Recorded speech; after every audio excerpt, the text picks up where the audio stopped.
So if two people get together and have a conversation, what they get is an enormous amount of the stuff of human emotions that we all crave. So you get a smile, you get maybe a touch on the arm, maybe a hug.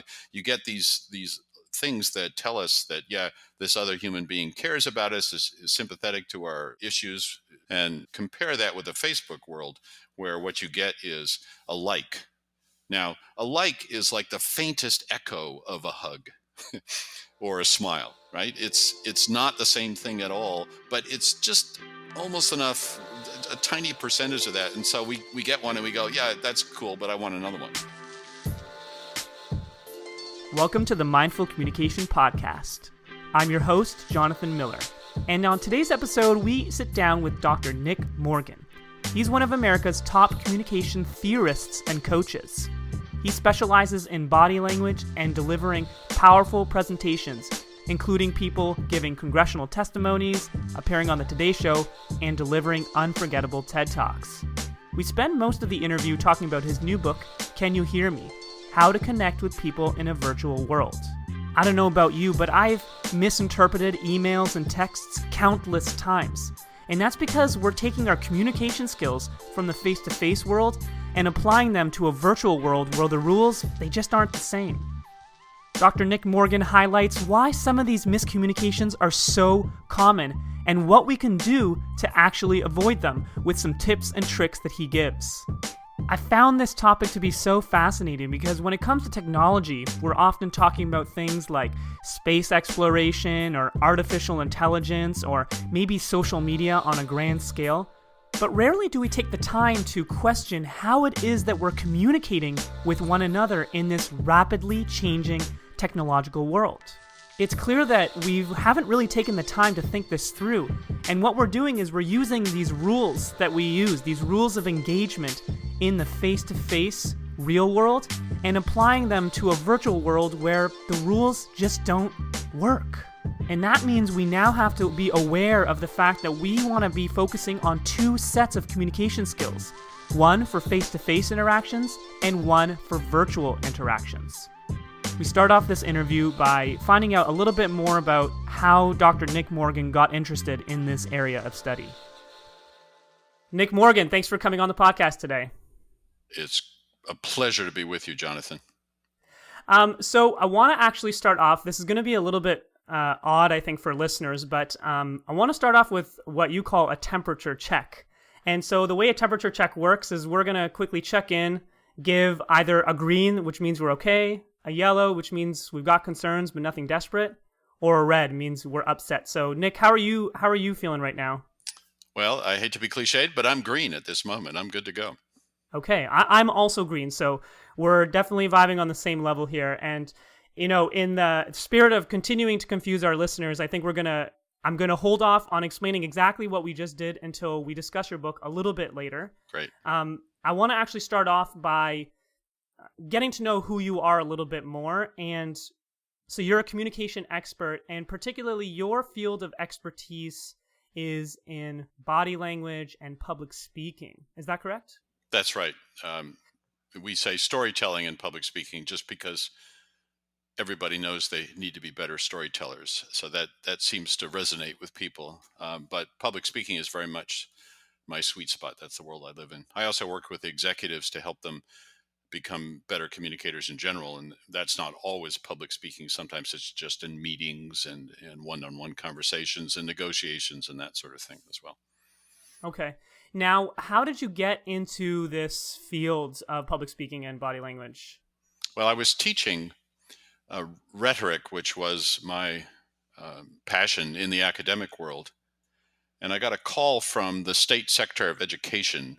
This is in the state of Virginia. And he said, Nick, how would you like to put that academic BS to the test? And he knew I couldn't resist that challenge. He was a friend of mine. And I said, sure, what are you talking about? And he said, well, the previous speechwriter for the governors had a nervous breakdown, and he needs to be replaced on very short notice. Can you help? And what I should have asked at that point was, why did he have a nervous breakdown? That's a major flag right there, right? Yeah, right. That should have been a big warning sign. But he had me at how would you like to test that academic BS? And so I said sure. And then I found out later, of course, the reason he had a nervous breakdown was overwork. I finished out the governor's term. I wrote for those 2 years on average 5 speeches a day. So it was, Wow. and that was, let me hasten to add, 7 days a week. I had literally one day off in 2 years. And so that was exhausting, but it was a great experience, especially in retrospect.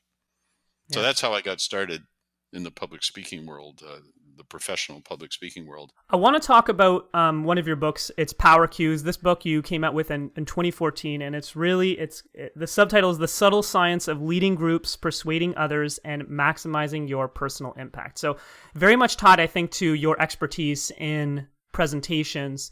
And also, what I got from it is a lot of information about body language, tones of our voice. So it's all that subconscious communication as well, right? So is that kind of also an area of expertise of yours? Yes, it's my main concern. What I see all the time with executives and professional speakers is they mean to do or say or communicate one thing, and they end up unconsciously communicating something else. And so what I work with people on is becoming um, speakers with intent. So um, you want to show up and you want to make a particular kind of effect. Mm-hmm. Um, you want to be perceived in a certain way, and that's what I help people make conscious. And you're absolutely right. It's mostly an unconscious activity, communications, and so. We telegraph how we're feeling emotionally, what our intent is through our body language. And most of us are not in control of that most of the time. It's handled by the unconscious mind, and so we're capable of becoming aware of it and taking control of it, but it takes some work. Interesting. You know, one thing that I noticed this year, so body language seems to be very popular. I was looking on the top courses on LinkedIn in 2018, and the number one course offered on LinkedIn, hundreds of thousands of students, was about body language. So why do you think, Fascinating. yeah, why do you think that is? I think what's happening is because and more of our world is lived virtually, we're actually feeling more incompetent in in the moments when we do have face-to-face communications, and so we'd like that to go well. And the only way to do that is to become more aware of your body language and how you're coming across. And I was talking to somebody the other day who coaches a fellow coach who coaches people on dating.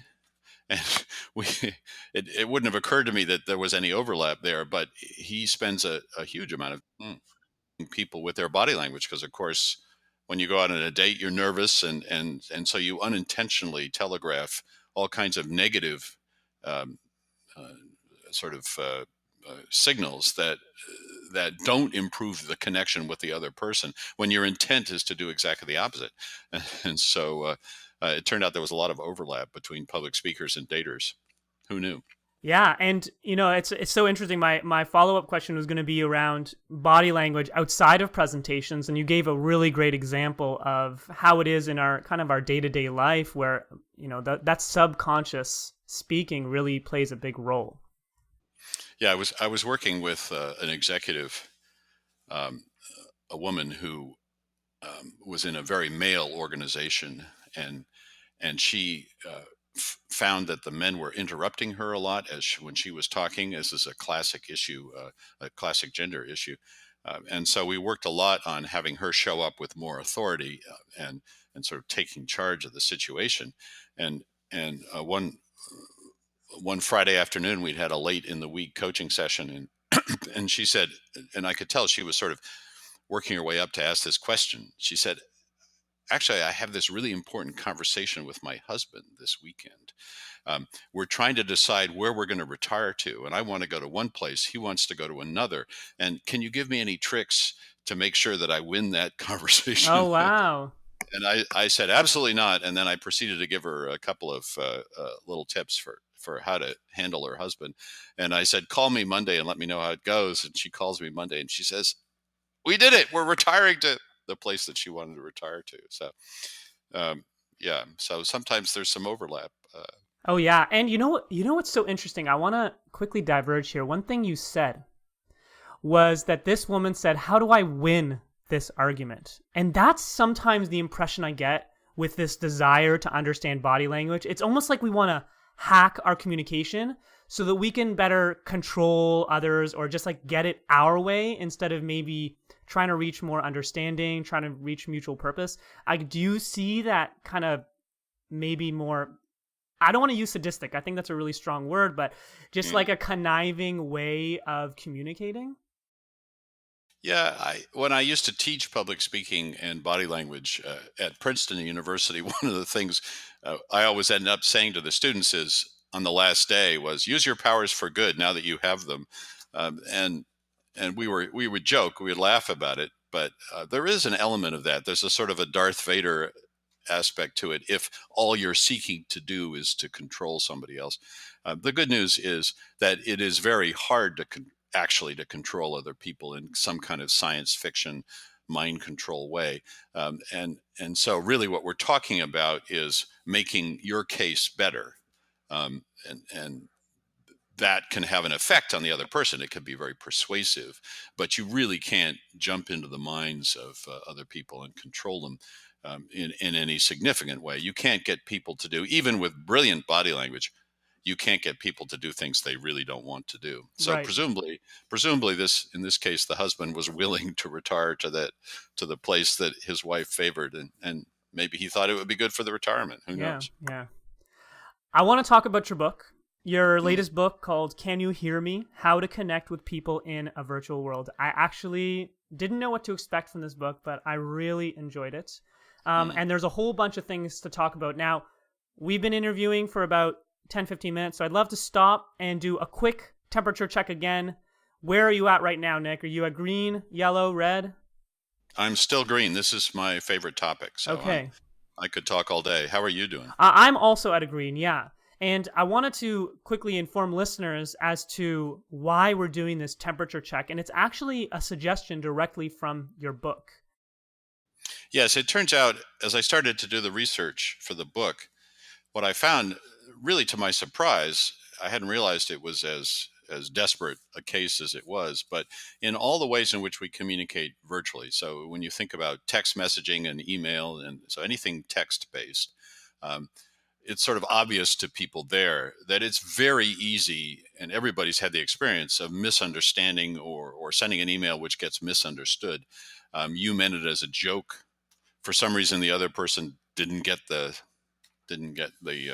sense of humor there because they're stupid or wrong or something. Who knows why? Uh, Usually, you want to blame the other person. And then in audio conferences, more surprisingly, you'd think because we can hear each other's voices that that would be easier communication, and uh, it is better than a text-based communication. But surprisingly, there's still a lot of room for misunderstanding, and it has to do with a technical reason, which I discovered and talked about in the book, which is that the audio sound over a phone or a computer gets condensed. And so rather than getting the full human range of emotion that's conveyed through the voice, you get a kind of a squeezed version of that. And so less of the human emotion gets through. And what we humans really care about, and this is the important thing to understand, is each other's intent. What we care about, especially when we first meet each other, but also in a long-term relationship. Like imagine a team at a workplace that has a weekly audio conference to keep in touch with one another and to make plans and to get the work done. They care about the intent. They care about if Jim on the other end of the phone is starting to get a little hostile, or if Jane is unhappy with the way things are going, or if Bill is still on board, or whatever. We care about those things. Those are questions of intent. Those things don't come through as well um, in even an audio conference. And then, even more surprisingly, perhaps when we get to video conference, it's it's still a case that all of the human intent and emotion doesn't get through. So what I discovered as I'm working on the book is that there's this great lack of intent coming through, the lack of information that we humans need desperately in order to understand each other and to work together. And and so the temperature check is just a very simple way of at least indicating at a basic level kind of how the other people are doing, so that you don't immediately assume the worst.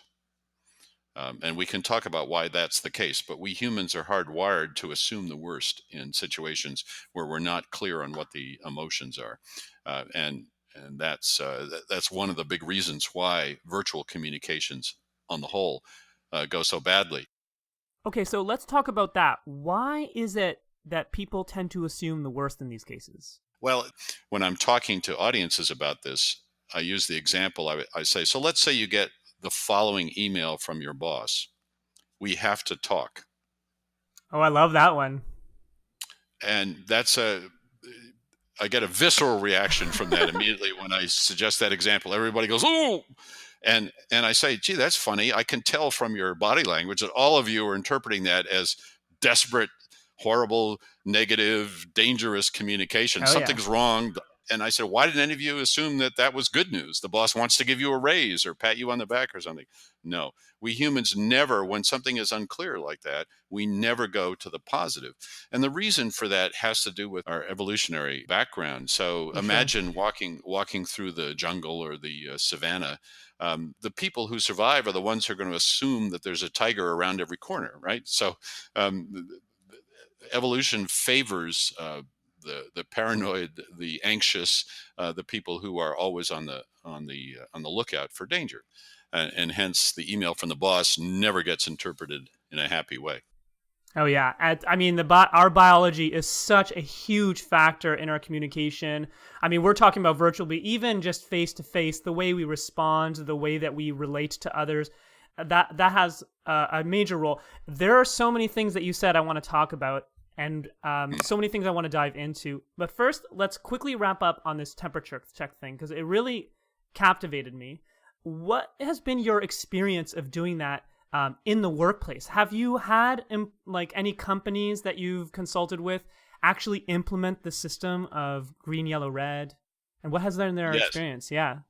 Yes, there have been a couple of versions. Some of them, some people use emojis so that they can, in a on an audio conference, they'll have a link up with a chat function, and so they'll at the beginning they'll send the emojis to each other as a quick way to indicate how they're doing, and they can use a thumbs up or a thumbs down or a neutral, or a smiley face or some emoji, that set of emojis that indicates that.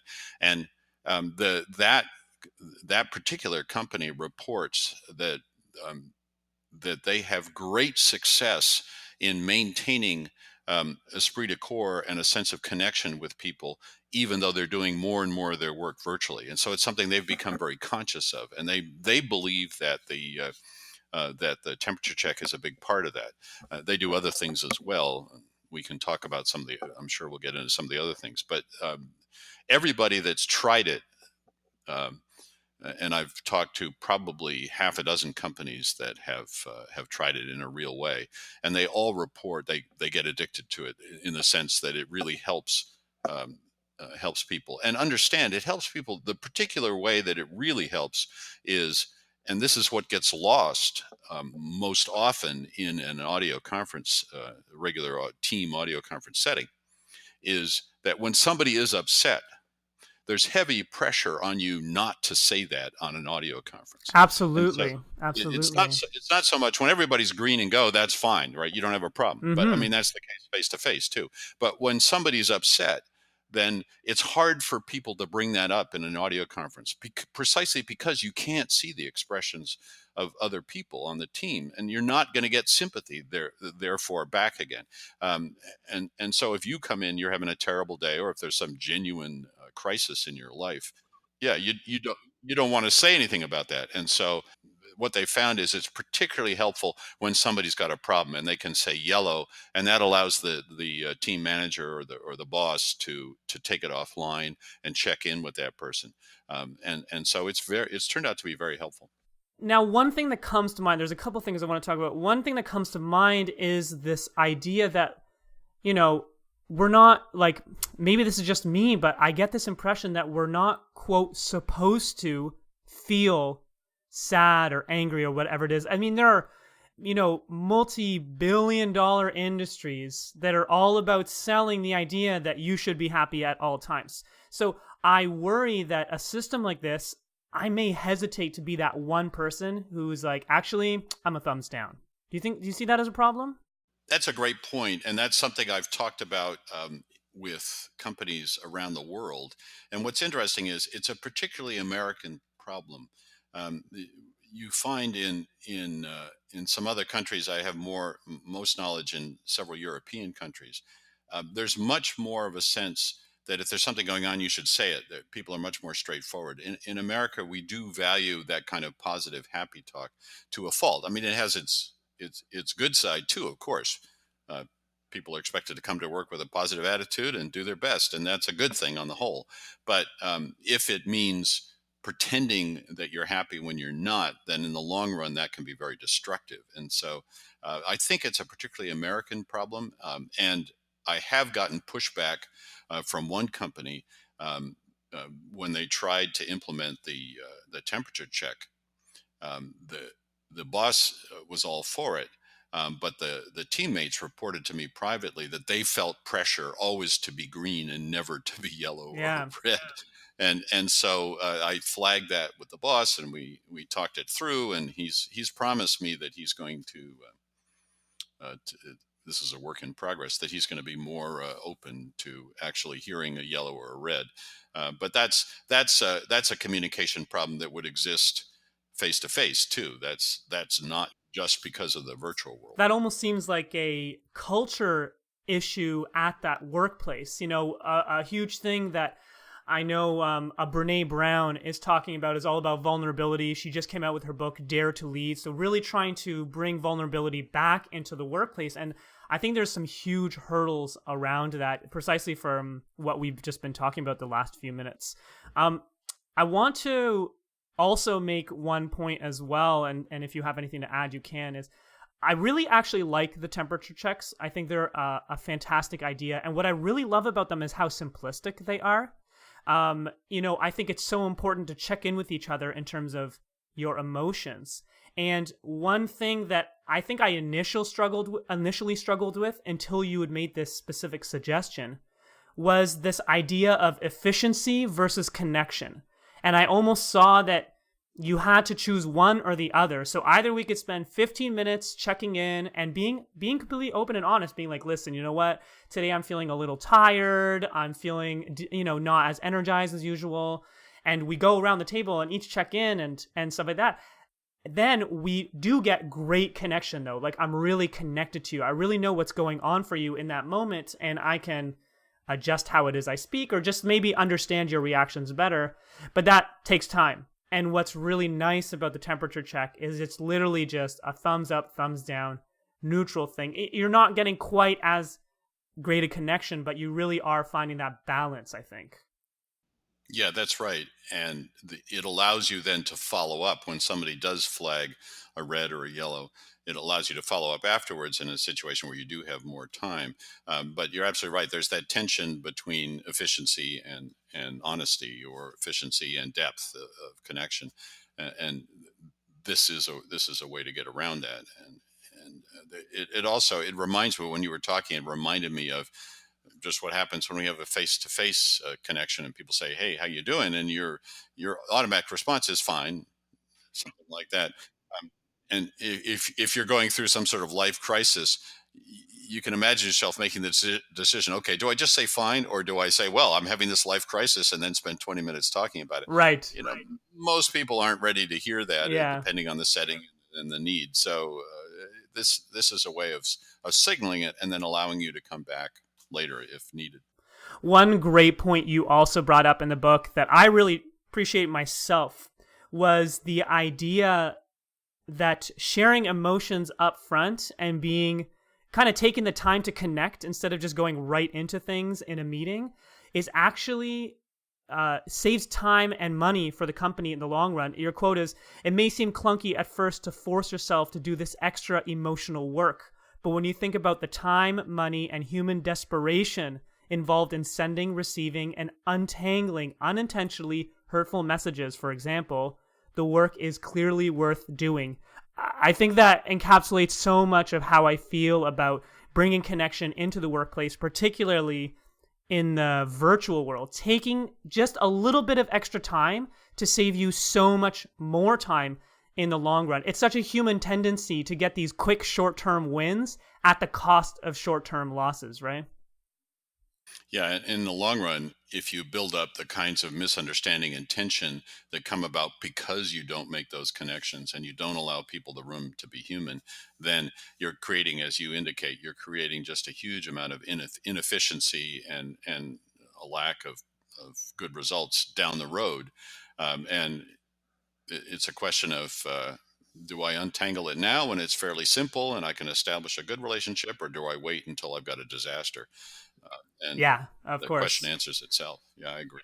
Yeah, resentment builds and all the stuff that comes with kind of waiting to tackle these problems instead of facing them head on. There was another quote that I loved. I wanted to read it and maybe get your thoughts about it. Is communication by its nature involves miscommunication. That's right. And it's never going to be perfect. It's never going to be 100%. And it's because when you think about it, as I said at the start, what we humans care about is each other's intent. And it's very difficult to express my full intent to you and have you take the time to listen to it, and vice versa. Um, when we're face to face, we have the advantage of the unconscious channel, which is highly efficient. We've evolved to be very, very good at taking information from each other at that level. Um, and so we can get a huge amount done in terms of emotional exchange and exchange about intent in a quick conversation. Um, Virtually, that's just much harder to do in whatever channel you use, and so the chances for miscommunication, or the inherent miscommunications in any communication, of course, are much more obvious in the virtual world. But the point is, it still happens even face to face. Right. And we can cite many, many examples, but a classic one, for example, is to keep it in the business setting. Um, the boss in a team meeting says, "Okay, so here's what we're going to do. Any objections?" And people are just starting to think about their objections, and the boss pushes on ahead and says, "Great, hearing no objections, we're on." Right. And actually, what's happened there is people just haven't had the time to carefully think through what their objections are and then figure out an acceptable way to voice them without angering the boss, and so on. So these kind of miscommunications are inherent in whenever you try to get people doing the same thing or working together, or even just communicating. Not to mention, in that example, you have a bunch of people sitting around the table not airing what they're saying, and then you don't get buy-in for the idea, so they're not nearly as invested, not nearly motivated, and that just costs you in the long run for when you want to execute on this project, right? Yeah. And that's down to good behavior, good communications behavior face to face. We need to learn to do that as well as the virtual world that we're talking about, where it's just that much more difficult. You even talked about that in your book, how we were focused for such a long time. I mean, focused is a word that I'm going to use here, but I mean, a long time it was all about face-to-face communication, and that's all there was. And then we slowly added in the phone, and then we had video, and now we have this whole virtual world, and we're kind of almost like splitting our time developing skills for interpersonal communication that's face-to-face and all of the virtual world. So we're not really getting good at either of them. And that's That's right. really causing us an issue, isn't it? Yeah, yeah, we're incompetent in the face-to-face world now because we spend so much time in the virtual, and we're uncomfortable in the virtual because we're not fully committed to that, and we're still doing face-to-face. I always think of my grandmother in this context, who, bless her, she was the only real sort of communications technology that she had to adapt to. She never got the computer, never even bothered to try. But the phone came along sort of when she was a young woman, she just always used to make me laugh because for some reason in her mind, talking on the phone was like sending a telegram, which was the other communications development during her lifetime. And so she would always shout in these over the phone, no matter how much you could say, Grandma, I can hear you just fine. You don't have to shout. And she would speak in these short sentences. Hello, how are you? And I just love that. I always have that image. I hold that image very strongly in my mind whenever I think about communications. We're always fighting the last war. The saying about generals is they're always fighting the last war. We're always communicating in the way that we think makes sense based on whatever communication we're actually comfortable with. And so in this case, in the virtual world, we're communicating as if we were still face to face. And that's the big reason, for example, in text-based communications, why we get it so wrong so often. We type like we're having a conversation with somebody, and we expect them to get the irony or the humor or the sarcasm, and they don't, and we can't understand why. Well, it's because they didn't get the eye roll. They didn't see that part.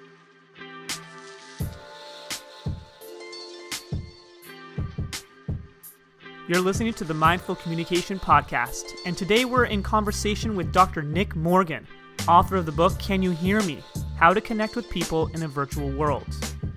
It's clear that what's really missing in the virtual world is the myriad of communication that happens at a non-verbal level.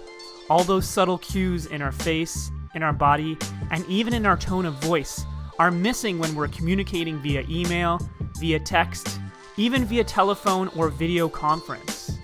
What I'm seeing for myself is that I want to be making an extra effort to make sure that in these virtual ways of communicating, that I'm adding in that extra context, adding in that emotion as much as possible so that the receiver can receive as rich of a message as possible.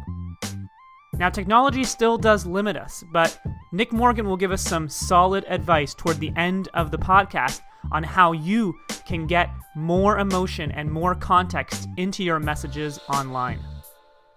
We pick up the conversation with Nick talking about what other challenges and barriers we face when communicating in the virtual world. You had one chapter in the book as all about the lack of feedback that happens when we talk virtually with people, be it via email, audio, video. And in this section, some amazing tips, like really great tips. And what I wanted to talk about is, regardless of these tips, people have a hard enough time as it is giving feedback face to face. How do we, now we have to deal with it virtually as well. I mean, how are we really going to surmount this, what seems like this like growing divide between being able to give feedback and not being able to give feedback?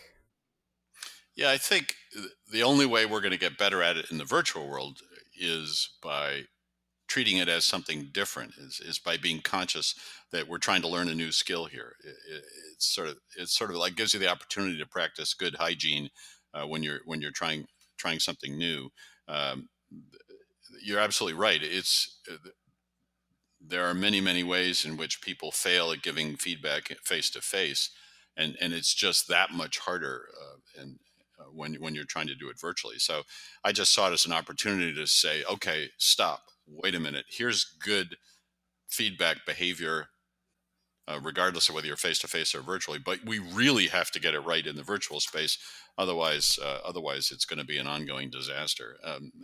There's a lot of evidence that it already is. I mean, the more time people spend in the virtual world, the more likely they are to be depressed and disconnected, even though in theory they're more connected than ever. And I felt so strongly about that. I titled one of the chapters that if I'm more connected than ever, why do I feel so alone? And that's everybody's experience of social media in the virtual world. And that's a great segue. I wanted to talk actually about social media and why it leaves us so connected. I mean, I've heard so many podcasts about this, so many articles. I feel like I've been beaten over the head about this, but you've done a bunch of research. And so you know, like, the statistics and more of the results of why we feel so disconnected, despite the fact that we kind of should be more connected, right? Yeah, it's really terrifying. I mean, I saw a research study the other day that that just sort of summed it up so simply. I thought, argument over. How could you even begin to think otherwise? And yet we're still addicted to social media. So we'll get into that. But the research study it just found that if you wanted to improve your daily happiness, just spend less than half an hour on social media per day, and the studies show you'll be happier. It's that simple. But that's appalling. I mean, that's to, to realize that social media is so detrimental to your general happiness that just simply monitoring it and spending less than a half an hour a day will improve your happiness. Just should be an alarm bell for everybody to say, hey, what's going on here? I mean, it turns out, of course, that let's take Facebook as the simplest example because it's the most widespread, but it applies to all the other forms of social media as well.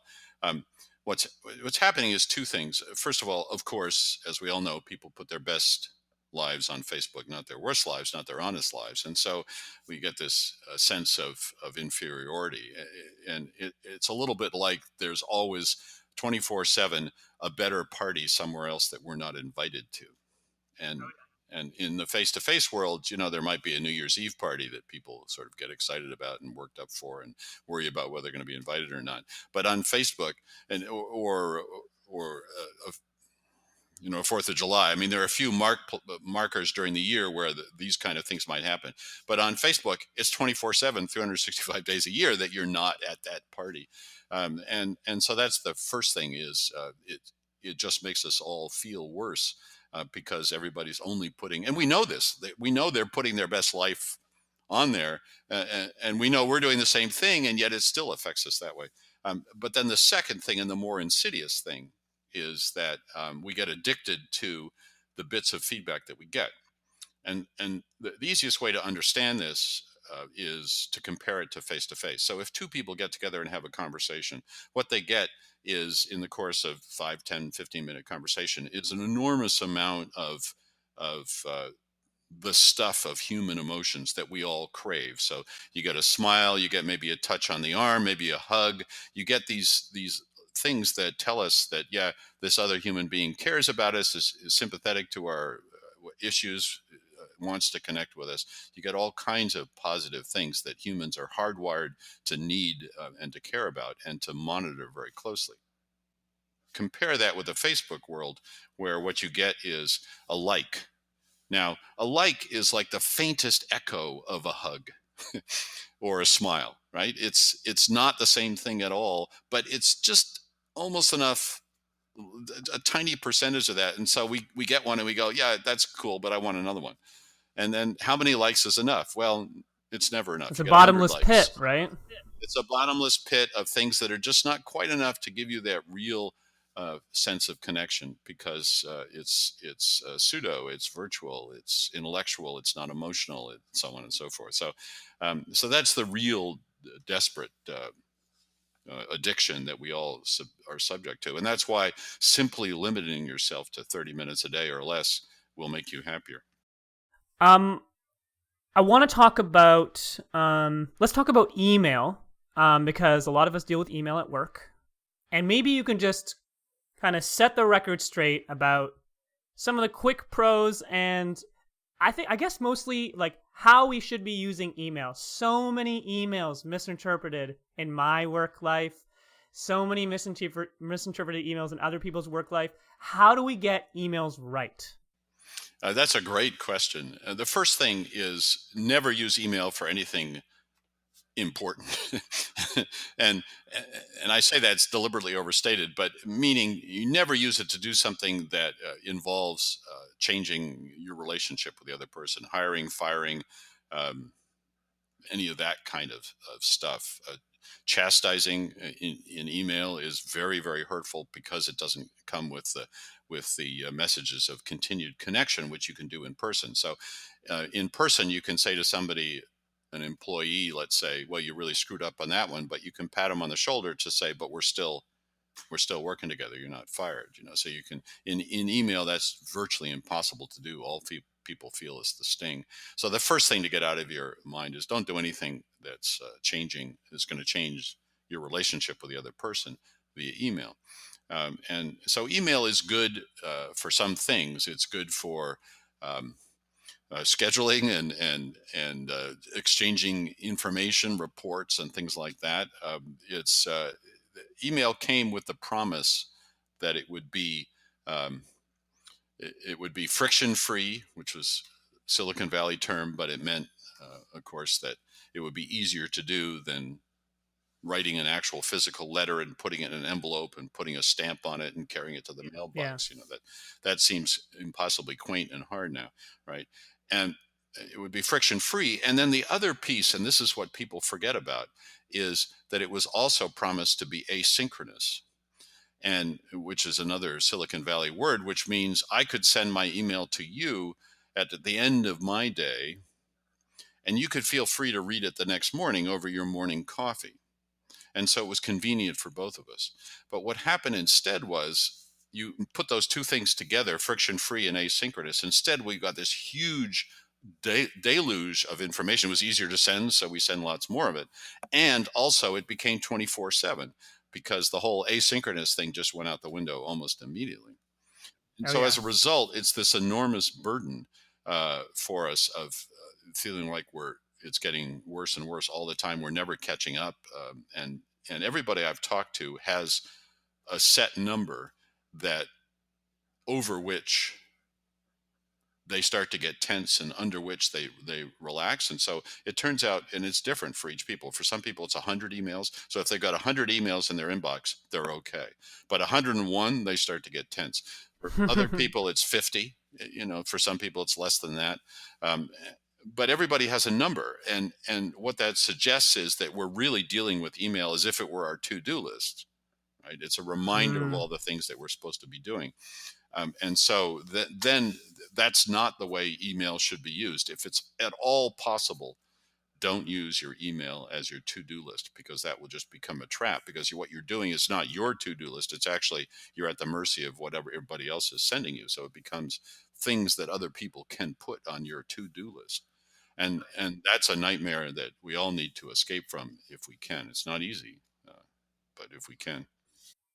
I feel like we could talk about email for we could do a whole episode just about email. So we're gonna kind of pause there because I really wanted to bring up something you spoke about earlier, and it was about conversations on the phone. See, I love the phone. When I'm texting with a friend, I'll just say, you know what, let's pick up the phone and call this person. Let's just have a quick chat.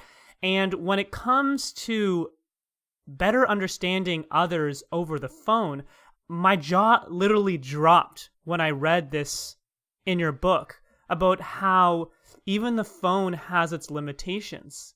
Because what we're doing is we're compressing the audio, almost the audio of the person's voice. And you had mentioned that earlier in the episode. But what really threw me off was that I said to myself, okay, well, I mean, technology is getting better and better. Shouldn't we be able to send out more data to have our voices better heard on the other end? I mean, even despite, fiber optics coming into play, engineers have ignored how important our voices are. And so although they're maybe improving video capabilities, so we're getting a better and clearer picture, audio has been completely neglected. Yeah, and it's a fascinating topic for me, because the thing to understand here, what we're talking about, is when you and I talk to each other, what we think we're hearing are the words that you and I are both expressing at a certain pitch. So we can all imagine, if you were sitting at a piano, you could match the pitch that I'm speaking at now, roughly. And of course, I go up and down a little bit, as you do. Everybody does. And especially my voice goes up as I get more excited. If I get really excited about something, my voice will go up high. And if I go the other way, if I get calmer or whatever, my voice will go down. But on the whole, what we're hearing there is the pitch. We're not consciously aware. What's actually going on is there's this whole range of what the acoustic people call overtones and undertones associated with the voice. And what's remarkable is that's what allows us to tell each other's voices apart. And and if Hmm. you think about it, that's an extraordinary ability that we humans have, that we never have to consciously worry about. So you and I now have spoken for an hour, and the odds are good. The next time I hear your voice, I'll go, "There's Jonathan," because I'll recognize the voice once I've heard it. Um, and yet, what happens in a phone call is those overtones and undertones, from the standpoint of technology, are relatively hard. They're expensive to convey because it requires very wide bandwidth. And so what engineers did right from the beginning was they condensed that down. They said, well, we don't need the overtones and undertones. We just need the basic sort of pitch. In Right. technical terms, it's about 50 hertz to about 250 hertz that the human voice, the basic pitch, varies uh, between. And so that's all you need. That's a very narrow bandwidth. We humans can hear from 20 hertz to 20,000 hertz. So there's this huge, Wow. yeah, there's this huge range of sound that we're getting. All of that's cut out. And so it's hard because we're not consciously aware of this. It's hard to convey to your listeners how important this is. But it's like it's a little bit like if you had the full range and then you condensed it down to just a tiny little hole that you could barely see through. I mean, it's so little information that's getting through. And if you talk to sound engineers and people who are in the business, um, and I have done that doing the research for this book, you will open a Pandora's box of emotion and passion. I mean, these people will just go crazy. For example, just to pick a simple example, your listeners should ask themselves: so, how many of you do a fair amount of work, phone calls, audio calls, video calls, using earbuds? And most people spend a lot of their day on earbuds. Well, earbuds, from a sound engineer's point of view, are the worst possible means of communicating sound. They are so narrow and restrictive in what they convey. And so I'm getting excited, and I'm going to go off down to a rabbit hole here. But the point is that the sound gets wildly condensed. And so even on an audio conference, when you're listening either on your earbuds or even if you're listening on a standard telephone or one of those boxes in the middle of a conference room, the sound is condensed. What does that mean? That means that the emotion that you can get when you're talking with somebody face to face, all of that's condensed out of the conversation. And so that's why audio conferences are so boring, because it's like the voices are robotic, uh, manufactured voices and not the real human ones. Nick, I loved this quote from your book, particularly about audio conferences. I saw myself as soon as I read it. Most of us have spent hours on audio conferences at work with the mute button in force, taking care of other business while people on the other end of the box drone on endlessly. We've had to lunge for that mute button when the boss suddenly says, Nick, are you still on? Like, that is just, I literally have experienced that. I almost have the picture of me lunging for that unmute button. That resonates with me tremendously. Yeah, it's a terrible setup when you think about it. I mean, if we were face to face, you would never pull out your computer and start shopping for books or socks or whatever you needed on Amazon. And yet, that's what people do when they're on an audio conference and they can't see each other, or they get on the treadmill, or they go do the dishes, or they do other email. And so we're dealing with a half-connected world, which of course makes it even more boring because you're not being fully present. Um, and Yeah. so and so there's even less chance of a good communication happening. So the technology is so bad that it feeds on itself and makes it even worse. And I've been talking to a couple of companies that make software for video conferencing and audio conferencing. And I've started this conversation with them saying, can you put the audio back in? And I've got a couple of the full range of the audio back in. And I've got a couple of companies that are interested in at least exploring to see whether this is possible or not. And it's funny, as I tell them, it would make an enormous difference, and they'll never get any credit for it because we don't hear this consciously. Yeah. So this is a real tough one to crack, but everybody should understand it because they need to know why audio conferences, phone calls um, are so deadly, and the reason is that human emotion is stripped out of them. I want to talk about um you had this one, either it was a chapter or saying about authenticity as currency.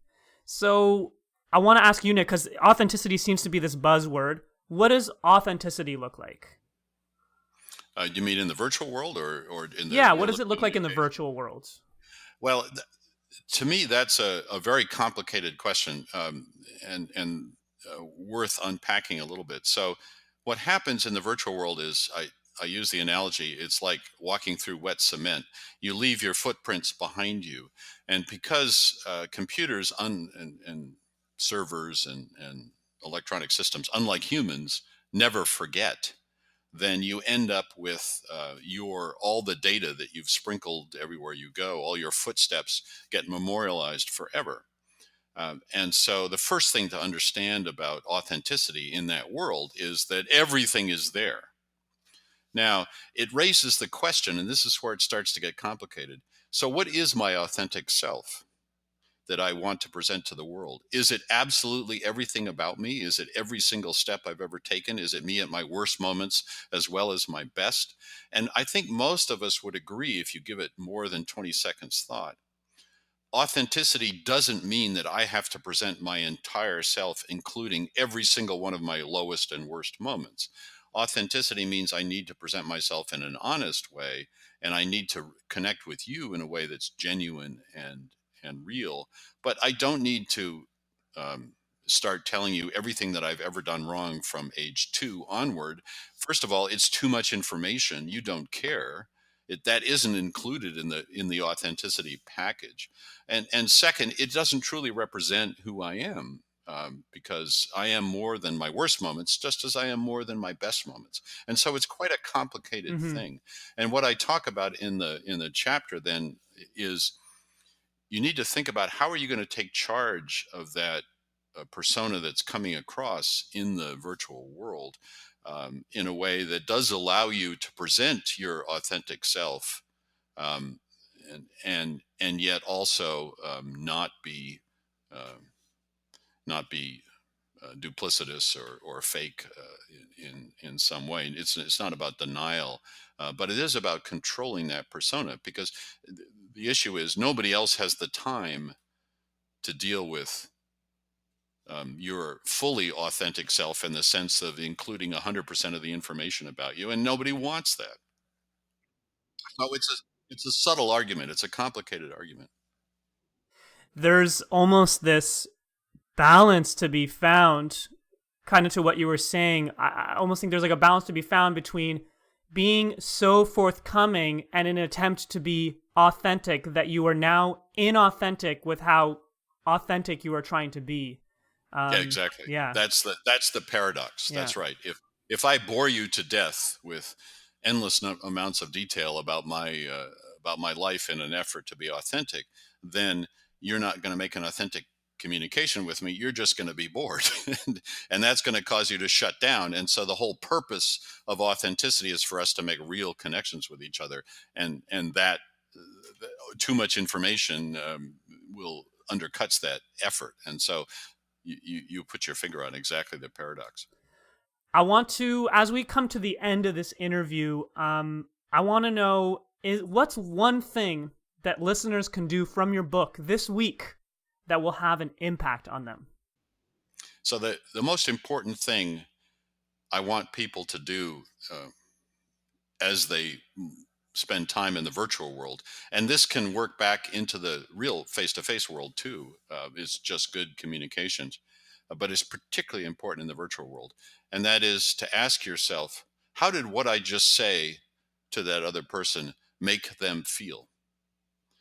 And if you don't know the answer to that question, if you're not sure, then ask it out loud. And that does two things, both of which are important. First, you may actually find out how the other person feels, and then you have good information about that, and you have a better connection. And second, you show them the respect that says, I do want to take the time to find out how you're feeling. And that the respect piece is just as important, as I think, as the actual knowledge. One of the issues with the virtual world is it causes us all to move much faster, to skim huge amounts of information, including essential information about each other. And so putting the respect and the time back in to find out how we are connecting and how we're affecting each other, I think is really essential. And so that would be my one takeaway. Start from now on saying, how did what I just say make you feel? And if you don't know, ask it out loud. Such sage advice. What is the best way for listeners to connect with you, Nick? We have a website, publicwords.com. And you can go to the website and there's a contact form, and my email is on there, nick@publicwords.com. So that's the best way. I'm a communications person, so I respond to email. That's great. And I also want to give a quick shout out to you for writing this fantastic book, Can You Hear Me? How to Connect with People in a Virtual World. You can get it where books are sold, I suppose, on Amazon and some other places as well. Thank you very much. Nick, thank you again for your time. I am so grateful for you being here. I'm definitely still at a green. I hope you are as well. Yeah, it was a lot of fun. And I hope that we can connect again soon. Excellent. Thank you, Jonathan.